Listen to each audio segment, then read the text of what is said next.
குழந்தைகளா, கதைகள் கேட்போமா? ஒரு அழகான பச்சை நிற மரங்கள் நிறைந்த சிறிய கிராமம் இருந்தது. அந்த கிராமத்தின் ஓரத்தில் ஒரு குட்டி நாய் வாழ்ந்து வந்தது. அதன் பெயர் சிட்டு. சிட்டு ரொம்ப சின்னது, பஞ்சு போல மென்மையானது. அதன் கண்கள் எப்போதும் சந்தோஷமாக மின்னும். ஆனால் சிட்டுவுக்கு ஒரு சின்ன கவலை இருந்தது. அது மற்ற நாய்கள் மாதிரி வேகமாக ஓட முடியவில்லை. நான் மெதுவான குட்டி நாய், என்னால் எதுவும் முடியாது என்று சிட்டு அடிக்கடி கூறி வருத்தப்படும். ஒரு நாள் காலை சிட்டு வெளியே விளையாட வந்தது.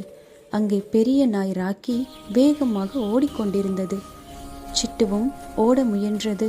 ஆனால் சிறிது தூரமே ஓடினது. ஐயோ என்று நின்றுவிட்டது. ராக்கி சிரித்து கொண்டே சொன்னது, சிட்டு, நீ ரொம்ப மெதுவா இருக்க. சிட்டுவுக்கு ரொம்ப கஷ்டமாயிடுச்சு.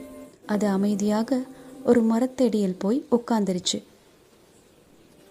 அந்த நேரம் ஒரு சின்ன குருவி வந்து சொன்னது, சிட்டு, வேகம்தான் எல்லாம் என்று இல்லை. உனக்குள்ள வேற ஒரு சிறப்பு திறமை இருக்கலாம். என்ன சிறப்பு என்று கேட்டது. சிட்டு ஆச்சரியமாக, நீ நல்ல மனசு கொண்ட குட்டி நாய் என்று குருவி சொன்னது. சிட்டுவுக்கு கேட்டதும் மிகவும் சந்தோஷமாக இருந்தது. ஒரு நாள் திடீரென கனமழை பெய்தது. கிராமம் முழுக்க தண்ணீர் ஓடியது. அந்த மழையில் ஒரு சின்ன குழந்தை வழி தவறி அழுது கொண்டிருந்தாள். யாரும் அவளை கவனிக்கவில்லை. அந்த சத்தத்தை முதலில் கேட்டது சிட்டுதான். யாரோ அழுறாங்க என்று நினைத்து சிட்டு மெதுவாக அந்த சத்தம் வந்த இடை நோக்கி சென்றது. அங்கே அந்த குழந்தை குளிருக்கு பயந்து இருந்தது. சிட்டு குழந்தையின் அருகில் சென்று, பயப்படாதே, நான் இருக்கிறேன் என்பது போல் அருகில் உட்கார்ந்தது. சிட்டு உரக்க குரைத்தது, வௌ வௌ என்று. அந்த சத்தம் கேட்டு கிராம மக்கள் ஓடி வந்தார்கள். குழந்தையை பாதுகாப்பாக வீட்டுக்கு கொண்டு சென்றார்கள்.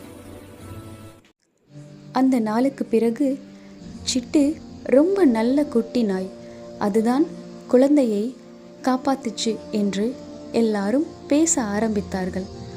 ராக்கியும் வந்து சிட்டுவிடம் சொன்னது, சிட்டு, நீதான் உண்மையான ஹீரோ.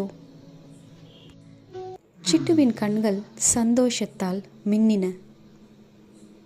அன்று சிட்டு புரிந்து கொண்டது, வேகமாக ஓடுறது முக்கியம் இல்லை, நல்ல மனசும் தைரியமும் இருந்தா போதும். அதன் பிறகு சிட்டு கிராமத்தின் பாதுகாவலன் குட்டி நாய் ஆகிவிட்டது. எல்லா குழந்தைகளும் சிட்டுவோடு விளையாடினார்கள். சிட்டு தினமும் சிரித்துக்கொண்டே வாளை ஆட்டியது. எனவே குழந்தைகளா, இந்த கதை சொல்லும் நல்ல கருத்து என்னவென்றால், ஒவ்வொருவருக்கும் தனித்திறமை இருக்கும். நல்ல மனசு இருந்தால் சிறியவரும் பெரிய மாற்றம் செய்யலாம். நன்றி. மீண்டும் அடுத்த கதையில் சந்திக்கலாம்.